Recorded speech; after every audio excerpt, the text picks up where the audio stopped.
art is almost like, it shouldn't even be a word. I think people can live their life in an artistic way.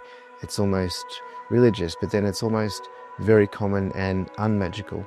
But the three ways I think of art is like, it's a chance to experience, it's a chance to escape, and it's a chance to explore. Well, I'm Steve Leadbeater, artist from Heathmont in the eastern suburbs of Melbourne. I work as a visual artist mostly with painting and drawing.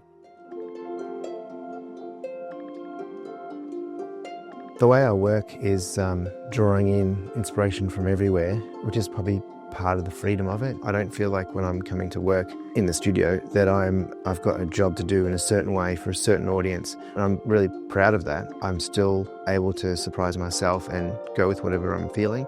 So I could have just watched a movie and be in this certain mood, and it's got nothing to do with my work and nothing to do with anything else, but it's just how I'm feeling. And then all of a sudden I'm in the studio using crazy colours I normally never make, or attempting to do something that is completely, I guess, opposite of what I'd normally do. And some of that work survives and some of it gets changed later. It's, I guess, staying playful with it. So rather than choosing particular themes, it's just some of the ones that have stuck. I'm not really thinking about primal, raw sort of things. I think it's just the way that the work comes out. I like the work to have a crudeness that kind of invites people in.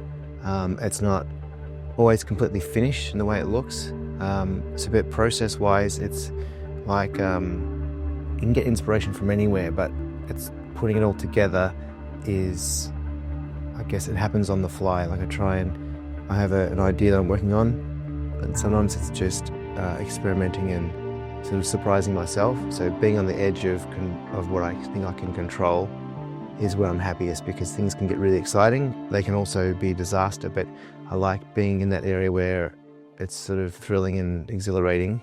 The process itself is like a ritual of the senses. You know, I have incense on, or I'll be sipping tea, there'll be music, I might be eating as well, and I'm seeing things. It's all kind of happening at once. I'm making marks. So being part of that experience and trying to capture that is what, I guess, makes the work come alive.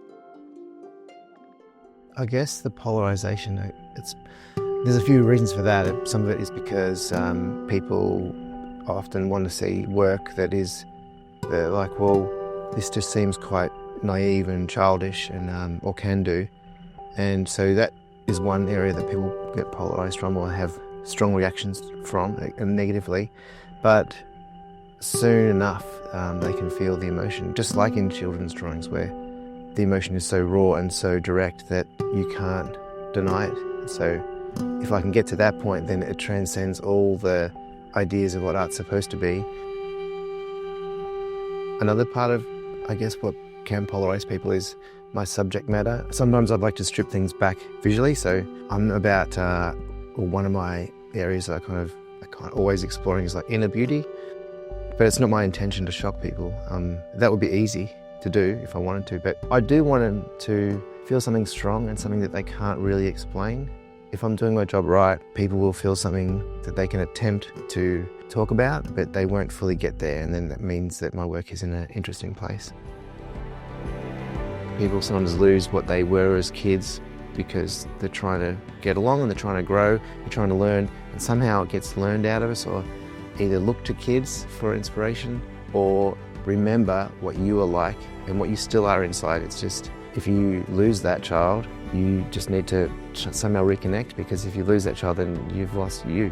So I think that art is a way to connect with that person inside.